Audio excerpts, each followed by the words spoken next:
अस्सलाम वालेकुम दोस्तों, मैं हूं सैयद उमर फारूक अपने चैनल उमर स्पीक्स की एक और एपिसोड के साथ आपकी खिदमत में हाजिर हैं। दोस्तों, सुपर संडे आप लोग बहुत ज़्यादा एंजॉय कर रहे होंगे और मेरी दुआ है कि अल्लाह ताला आप सब लोगों को अपनी हिफ्ज़ व अमान में रखे और जो एक मज़ी मर्ज़ एक वबा जो फैली हुई है इस वक्त पूरी दुनिया में, अल्लाह ताला उससे भी हम सब लोगों को महफूज रखे, स्पेशली तमाम पाकिस्तानियों को और तमाम मुसलमानों को इस मौज़ी मर्ज़ से बहुत ज़्यादा महफूज रखे। तो सुपर संडे है और वीकली एपिसोड है, तो इस वक्त पूरी दुनिया में जो हालात वाक़यात हो रहे हैं उसका एक शॉर्ट समरी मैं आप लोगों की खिदमत में हर संडे को लेके आता हूं। तो आज की स्पेशल एपिसोड भी उसी से रिलेटेड है। उनमें से कुछ एलिमेंट्स ऐसे हैं जो इंटरेस्टिंग भी हैं, कुछ थोड़े से डेंजरस भी हैं। कुछ पाकिस्तान में एक ऐसा वाक़या हुआ जिसकी वजह से पूरा पाकिस्तान ही थोड़ा सा नहीं बल्कि काफ़ी हद तक गमज़दा भी है, तो हम उनकी भी ताज़ियत करेंगे। तो बट वीडियो स्टार्ट करने से पहले मेरे चैनल को जिन लोगों ने सब्सक्राइब नहीं किया वो चैनल को सब्सक्राइब कर लें और बेल आइकन के बटन को प्रेस करें ताकि मेरी हर आने वाली वीडियो की अपडेट आप लोगों तक पहुंच सके। जी तो दोस्तों, बात कर लेते हैं कि इस वक्त पूरी दुनिया जो है वो एक वबा, एक ऐसे ही वबाई वर्स की लपेट में है जिसकी अभी तक कोई सोल्यूशन किसी के पास भी नज़र नहीं आ रहा है। और पहले तो ये सिर्फ चाइना तक ही महदूद था, बट राइट नाउ ये पूरी दुनिया में अब स्प्रेड होता जा रहा है और अमेरिका हो चाहे इटली हो यूरोप हो, कोई मुल्क भी इससे महफूज नहीं है और पाकिस्तान भी ऑब्वियसली इससे उस हद तक महफूज नहीं है जितना हम लोग एक्सपेक्ट कर रहे थे। और इस वक्त अगर देखा जाए तो चाइना ने कुछ इल्ज़ामात भी लगाए हैं जनाब अमेरिका पर, और अमेरिका जो है उस पर काफ़ी हद तक नाराज़ भी है। तो वो ये कहते हैं कि अगर आपके पास इस तरह का कोई भी सबूत है कि हमने ये वबाई मर्ज जो है वो वुहान में स्प्रेड किया है, तो आप उसका कोई सबूत ला कर दें। जबकि चाइना का ये कहना है कि चंद माह पहले जो आर्म फोर्सेस की गेम्स हुई थी उसमें जो अमेरिका की तरफ से कुछ जो ट्रूप्स आए थे और कुछ जो सोल्जर्स आए हुए थे वो ये मर्ज अपने साथ लेके आए हैं और उन्होंने डेलिबरेटली इसको स्प्रेड किया है। बट अब इसके बारे में कुछ कहना थोड़ा सा डिफिकल्ट है कि ये बात ठीक है या गलत।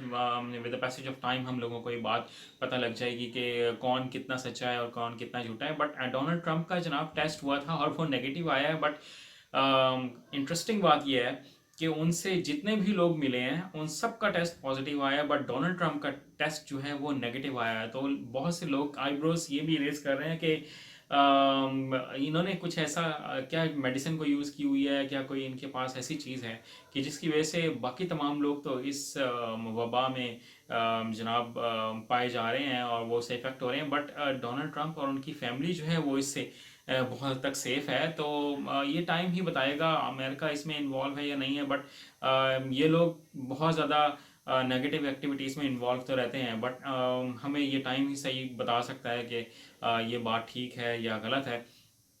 फिर अगर हम कुछ पाकिस्तान के हवाले से बात करें तो किसी हद तक कुछ पैनिक सी सिचुएशन पाकिस्तान में भी क्रिएट होती नज़र आ रही है। बट जो पाकिस्तानी है ना वो बहुत ज़िंदा दिल लोग हैं और वो इतनी आसानी से किसी चीज़ से डरने वाले नहीं हैं।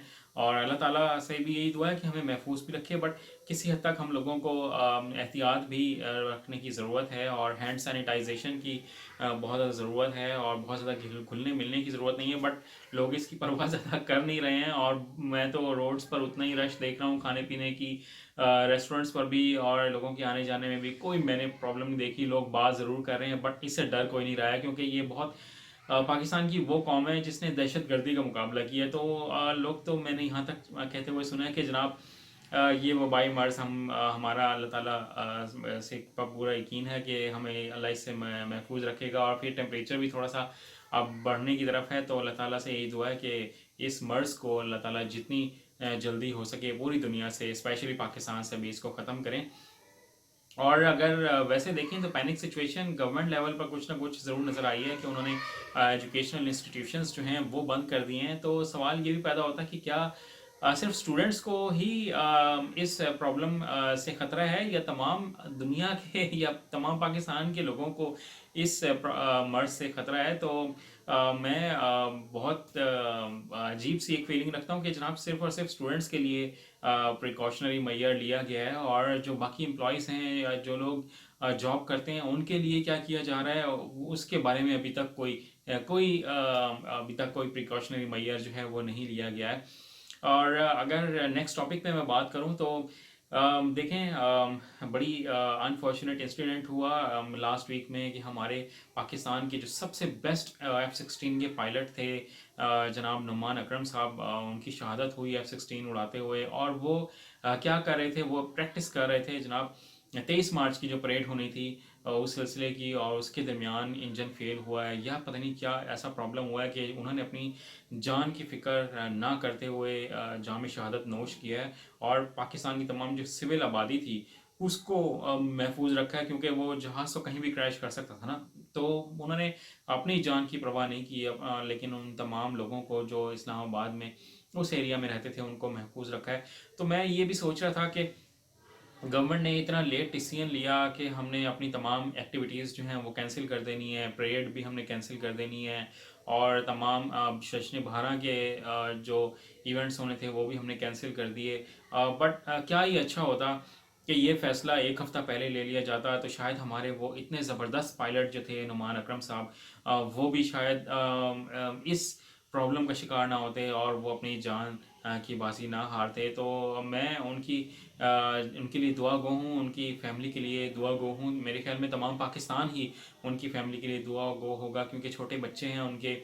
तो उनको अल्लाह ताला सब्र दे और उनकी आने वाली ज़िंदगी में बहुत ज़्यादा आसानियाँ पैदा करे, क्योंकि जो शहीद होता है वो पूरी कौम का फ़ख्र होता है, और उसका जो खून है वो कभी रायगा नहीं जाता। तो क्या ही अच्छा होता कि ये एक हफ़्ता पहले फ़ैसला हो जाता, तो हमारे इतने ज़बरदस्त पायलट जो जिन्होंने इतना बड़े बड़े अवार्ड्स जीते हुए थे, शेर अफगन अवार्ड भी उन्होंने, पाकिस्तान का जो सबसे बड़ा अवार्ड होता है वो भी जीता हुआ था, तो शायद वो हमारे साथ इस वक्त मौजूद होते। बट होता वही है कि जो अल्लाह ताला को मंजूर होता है, शायद अल्लाह ताला को उनकी शहादत ही चाहिए थी। अल्लाह ताला उनकी शहादत को भी कबूल करे। तो मेरी उनकी फैमिली के साथ बहुत सारी दुआएं हैं और ताज़ियत भी है। फिर अगर हम बात करें इंटरनेशनल इकोनॉमी की, तो इंटरनेशनली जनाब इस वक्त बहुत बुरे हालात हैं, और पूरी दुनिया की जो इकोनॉमी है वो बिल्कुल स्लो नहीं हुई है, वो क्रैश कर गई है पूरी दुनिया की इकोनॉमी। और इसके साथ पाकिस्तान में भी उसके इफेक्ट्स जो हैं वो नज़र आ रहे हैं।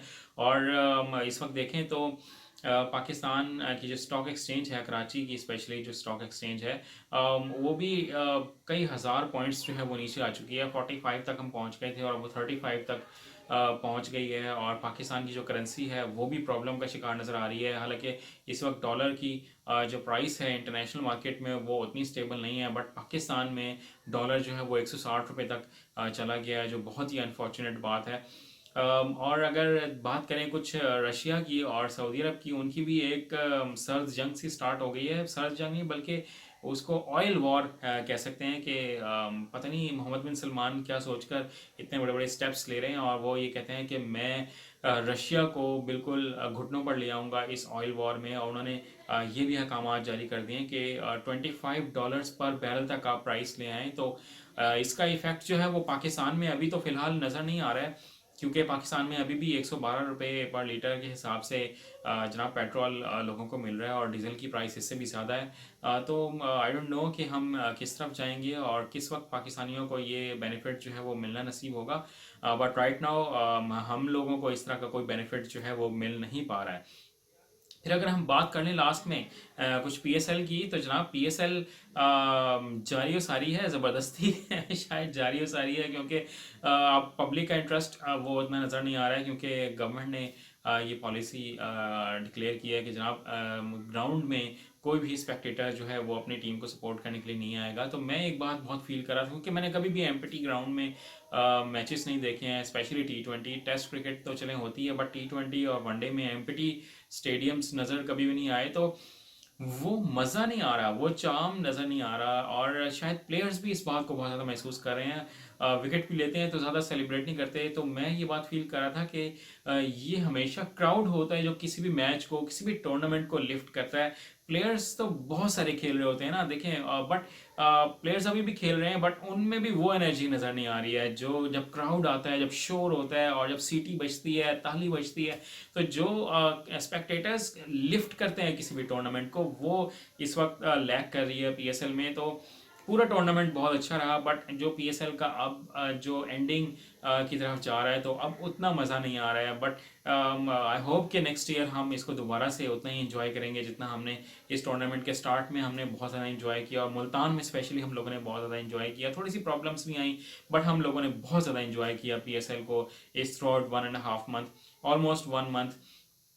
तो ये कुछ बातें थी जो आप लोगों के साथ डिस्कस करनी थी। बट लास्ट में एक पब्लिक सर्विस मैसेज है जो मैं ज़रूर हर एपिसोड में, वीकली एपिसोड में आप लोगों को देता हूँ। तो अभी बारिशों का सीज़न रहा, तो मैंने ये देखा है कि जो लोग बाइक चला रहे होते हैं, बाइक राइड कर रहे होते हैं, तो जो उनका जो बैक टायर होता है, जो उस पर मड गार्ड लगा होता है, उसमें मड फ्लैप यूज़ नहीं कर रहे होते हैं, जिसकी वजह से बारिश का पानी कई फुट दूर तक जो लोग चल भी रहे होते हैं, ये जो पीछे बाइक ड्राइव कर रहे होते हैं, उन तक वो कीचड़ आ रही होती है, वो पानी आ रहा होता है। तो मेरी आप लोगों से ये रिक्वेस्ट है कि कम से कम भी 20 से 25 हज़ार रुपए की तो एक बाइक होती है ना, कम से कम भी अगर प्राइस लगाएं तो आप एक 20 रुपए का एक मड फ्लैप क्यों यूज़ नहीं कर सकते हैं? जबकि आप लोगों की वजह से पीछे जो लोग बाइक ड्राइव कर रहे होते हैं या जो पैदल लोग चल रहे होते हैं, वो इतने प्रॉब्लम का शिकार होते हैं कि आप लोगों ने कभी भी इस बारे में सोचा ही नहीं होगा। हम लोग बाइक ले लेते हैं 50 हज़ार की, 70 हज़ार की, 80 हज़ार रुपए की, और कम से कम भी अगर हम हल्की से हल्की भी बाइक रखें तो 20-25 हज़ार रुपए की होती है। बट हम 20 रुपए खर्च करना पसंद नहीं करते हैं कि हमें इससे फ़र्क नहीं पड़ रहा होता, बट जो पीछे लोग चल रहे होते हैं, जो पीछे ड्राइव कर रहे होते हैं, जो बाइक राइड कर रहे होते हैं, उनको कितना प्रॉब्लम हो रहा होता है। कभी इसके बारे में भी आप लोग ज़रूर सोचा करें। और फिर मैं एक और जो कार ड्राइव कर रहे होते हैं उनके बारे में एक बात करना चाहूँगा कि आप लोग जब कार ड्राइव कर रहे होते हैं तो अक्सर लोगों को मैंने देखा कि वो मोबाइल फ़ोन यूज़ कर रहे होते हैं, और फिर इतनी स्लो समटाइम्स ड्राइव करना स्टार्ट कर देते हैं, पीछे बहुत लंबी लाइन लग जाती है लोगों की, कि उसके बारे में कभी भी नहीं सोचते हैं कि जनाब हम लोग बस ठीक चल रहे हैं। अगर कभी कोई हॉर्न भी दे रहा है उसके बारे में कभी सोचना, उसके बारे में कभी जहमत गवारा ही नहीं करते हैं। और फिर समटाइम्स ऐसा होता है कि एकदम से फ़ोन कॉल आ रही होती है तो मोबाइल फ़ोन अपनी साइड पॉकेट में रखा होता है, तो पूरी गाड़ी में इस तरह से लेट लेट कर आप लोग मोबाइल फ़ोन निकाल रहे होते हैं, तो गाड़ी में बहुत स्पेस होती है।